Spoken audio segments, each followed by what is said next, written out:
who submitted their opinion regarding this issue. But I also want to thank everyone when I was running for re-election that I got a chance to talk to throughout all 49 municipalities.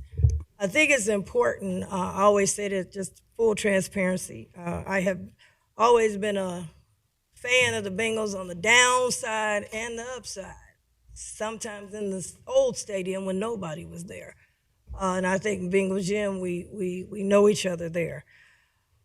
As the county commissioner, though, I have to put the fan hat over here because now I'm elected for the entire county of taxpayers. And I have to look at all 49 municipalities, whether you like football, don't like football, go to a game or not go to the game. We do have a red stadium, and I thought that was a major asset to the community, but I just heard in the presentation that this stadium is the biggest asset of the county, but we still have a red stadium. We have 3 stadiums here. We have a Major League Baseball stadium.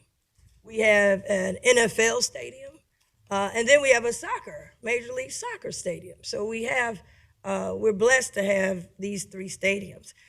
I don't think the question is if anyone likes the Bengals or not like the Bengals. I think we're down to a business deal. It's just like when the Bengals go in with some of your favorite players. They got to sit out. They got to deal with the lawyers. They got to deal with their agents. And sometimes it works out, sometimes it don't. We got a #1 draft pick that don't seem like it's working out.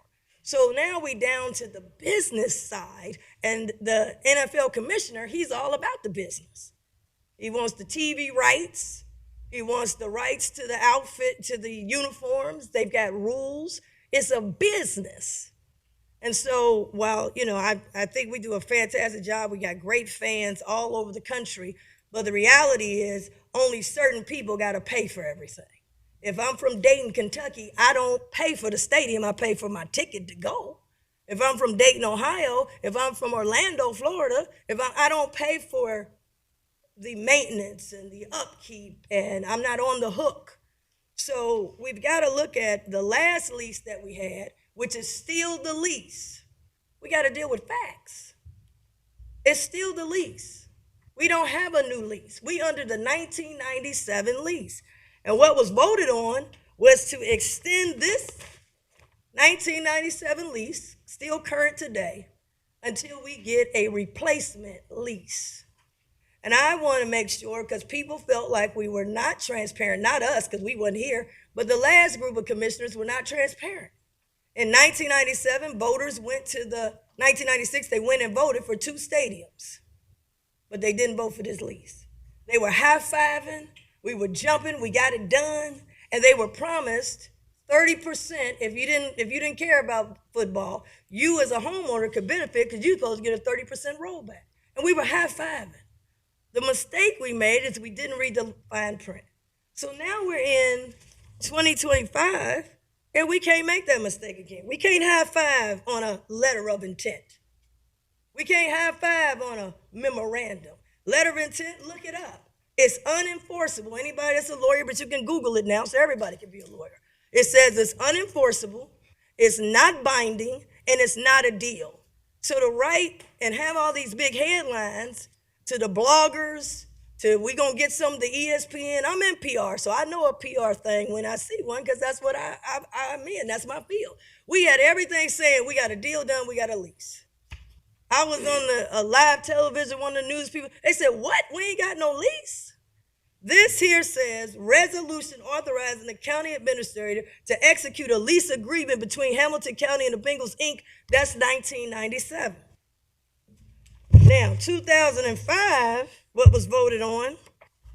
In 2005, what everybody said we got something, this is what was voted on. The only thing that's been voted on, resolution to authorize negotiation of a new lease agreement with the Cincinnati Bengals. These 2 things are different.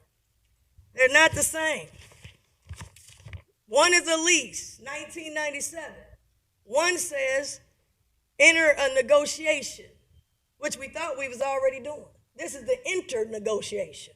That's what we vote on. So to high five and say we got it done and we did it, that's not true. That's like saying we scored a touchdown and we never went to the end zone.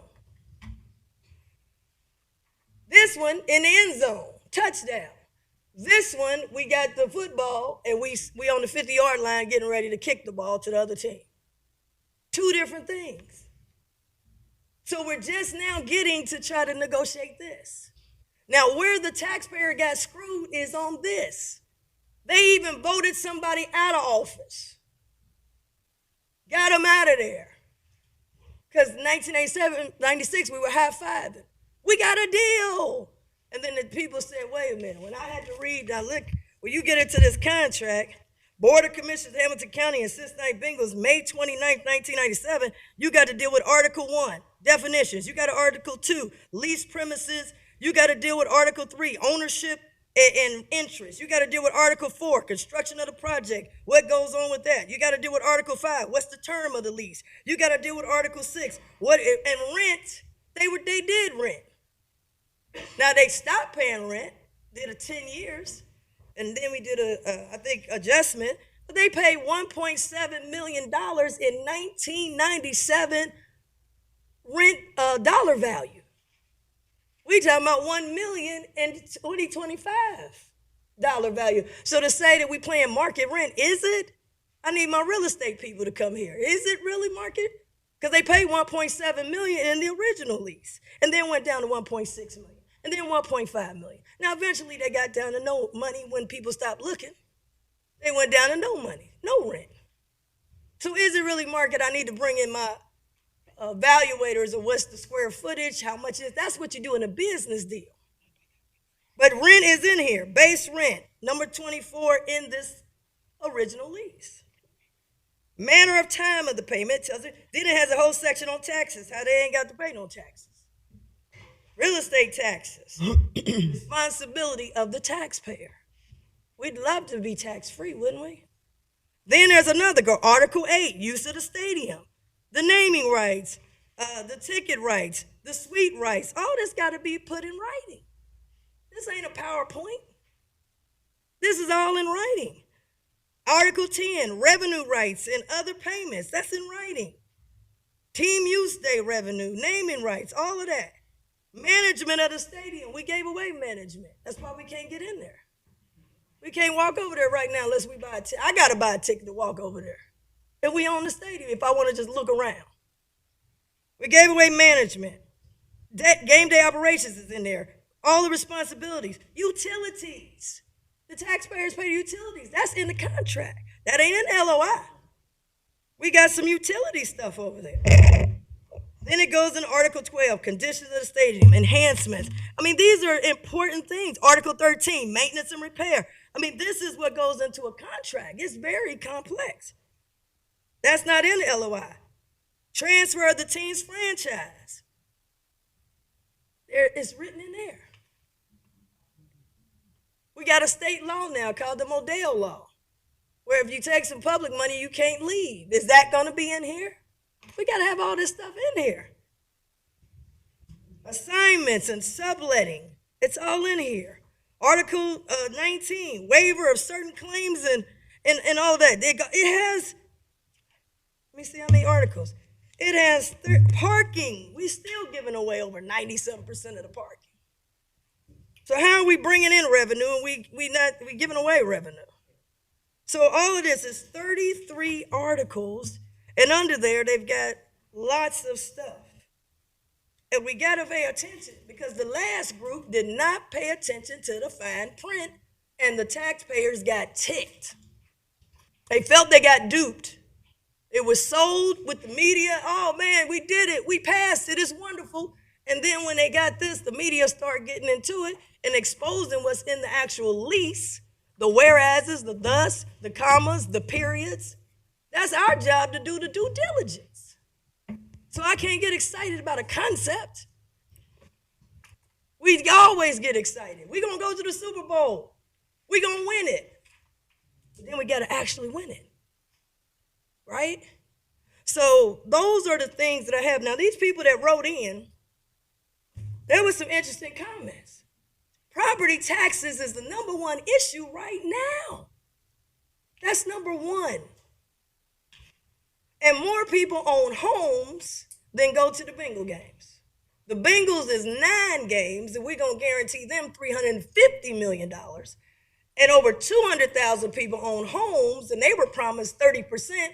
And every time we come with the 30%, we say it's not fiscally responsible. How can we be fiscally unresponsible to the taxpayers and the homeowners, but then when we come to the Bengals, all of a sudden we can come up with $350 million? So I'm trying to say, how can we balance where grandma can hold on to her house, and at the same time, we can have a win-win with the grandma and the Bengals? Now, no one wants to hear me out on that, but that's what the people are saying. Now, these people are just people that wrote in. If you got time with a computer, and you all came down, and we appreciate you coming down. But we're talking about everybody that buys bubble gum is paying for this stadium. And in here, there's too many things that have not been worked out. I want to be clear again. #1, we do not have a lease. I have not been presented anything that says what this says. Resolution authorizing the county administrator to execute a lease agreement between Hamilton County and the Bengals. I do not have that. I'm not going to vote on letting them go negotiate a lease, which this says. Resolution authorizing negotiation of a new lease agreement. I thought we've been negotiating all these years. So I'm not going with this. In this also that was voted on, I did not vote in favor of it. If you read it, it goes down to the last, be it further resolved that neither the term sheet, that's what Mr. Ludo put on the board, neither the term sheet attached to this resolution nor a subsequent letter of intent shall be interpreted as a new lease agreement between the board and the team, and neither the board nor the team will have any rights or obligations under a new lease agreement until the final new lease agreement is approved by the board. We got to read. It's in there. This is what it said. It's in black and white. We did a memorandum, $65 million. Didn't support that. But the last line, 7.3, y'all can read it for yourselves. No impact underneath, no impact on the lease. I'm just reading what's in there. Nothing in this MOU is intended to, nor shall be deemed or constructed to alter the terms of the current lease or earlier MOUs. In other words, doesn't do anything to change this. This is still in effect. Now, we have a tough job because this lease was 94% taxpayer pay for everything. And they only pay 6%. But we still got a lump-sided deal. And what I have major concerns about, yes, they said we'll be at a book, but that's a concept. What would it actually say in here? What's the legal language? Yes, we'd like to have community benefits, but what is it going to say in here? What's the legal language? Because none of it matters if it ain't in here. So with all of that being said, I have concerns when I have a person from Cleves. I'll just read one of them because it's everybody. No, from Cleves, which is in Hamilton County. Robert says, will we get the promised property tax rebates owed to us from the original lease that was reduced or deferred? Under this new proposal, I wouldn't be able to I can introduce it, but they'll say, hey, we already agreed we ain't got the money. I wouldn't be able to introduce 30%. Wouldn't even be able to entertain it until possibly the 7th year, which we then go into a renegotiation.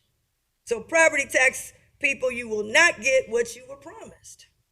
Now, the only way to remedy this is to take it back to the voters. And I'm willing to take all this back to the voters. So then we can hear directly from them and the voters will be empowered. But they told me, Legally, they claim I couldn't take it back to the voters. So now we got to stick to what the voters said they wanted, which was in 1996. They were told they would get 30%. This deal proposal, that's what it should say, proposal, has nothing in it for the taxpayers of Hamilton County. And our job was to go in and represent the taxpayers, not the Bengals. They have their own lawyers.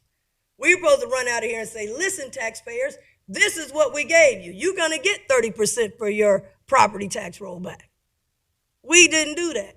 I would not be even able, y'all know I introduce it every year because we have to, I would not even be able to introduce it because this deal, the old deal allows me to introduce it, and we've done a couple 30%. The new proposal that's supposed to be better totally wipes out 30% as an option at a time when people are barely hanging on to the house they got. And it's the number one issue. And so that's what he says. And he says also, which is my point, is the rebates in writing in the new lease? The answer is no. If not, there should be. And as it was previously promised.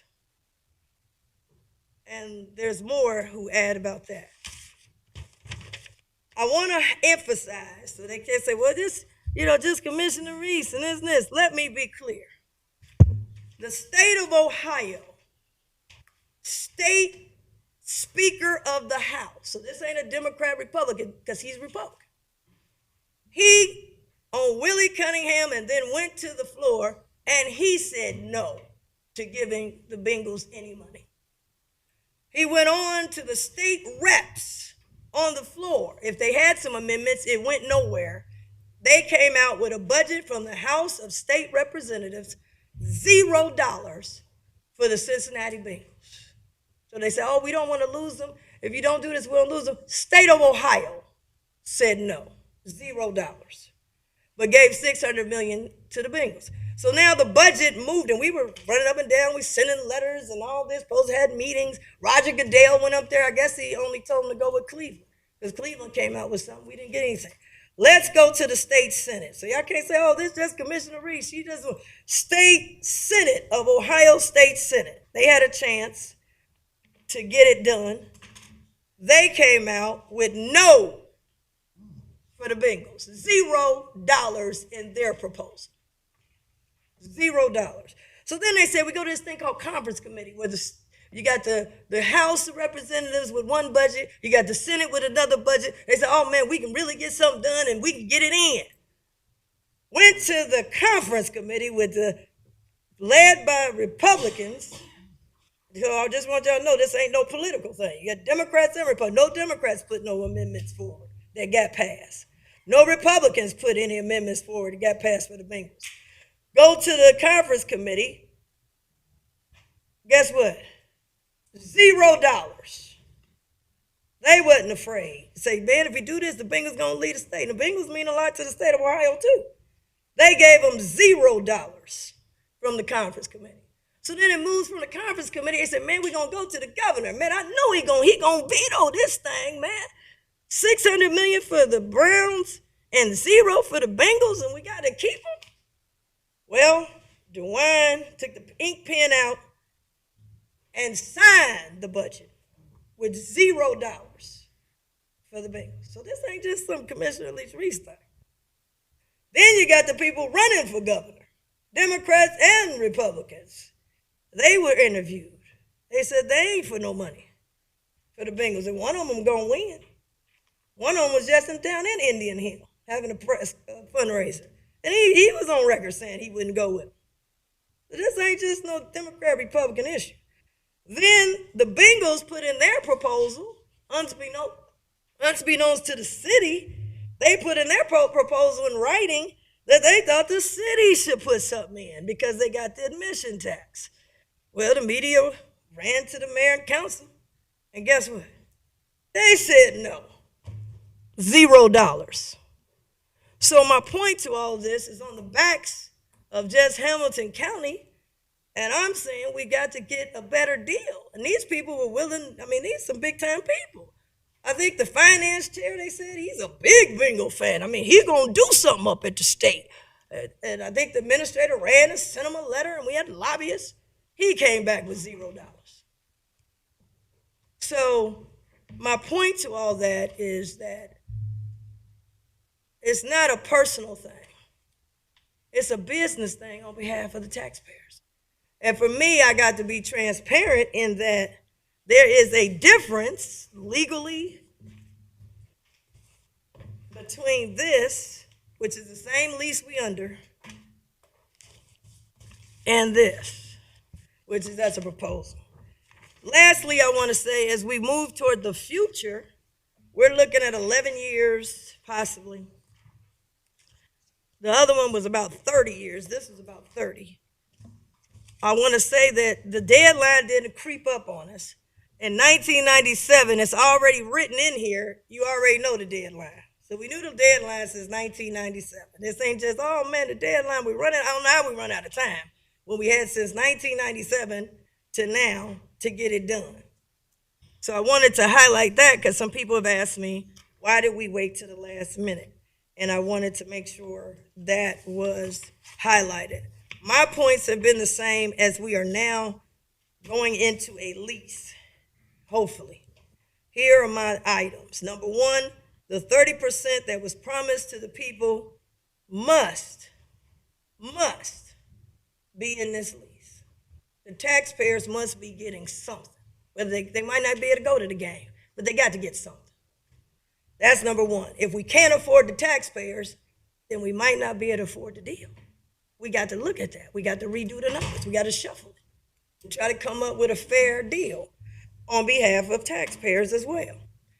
Number two, we also need to look at that this lease would overlap, if we go 10 years, 11 years, 2036, the Cincinnati Reds lease will be expiring over at the Great American Ballpark. So that means the Bengals lease and the Reds lease, if we go with this timeline, would be having to be negotiated at the same time. We barely can afford one stadium negotiation. So we need to consider that as we go forward. So those are my points. I'm sticking with them, but I am optimistic. I always keep optimism that if we really try and get the pencils and the calculators together, maybe we can come out with something that could be a win-win. And I'm going to keep that hope alive. Thank you. Thank you. So I, too, want to thank those that came in and testified on this issue.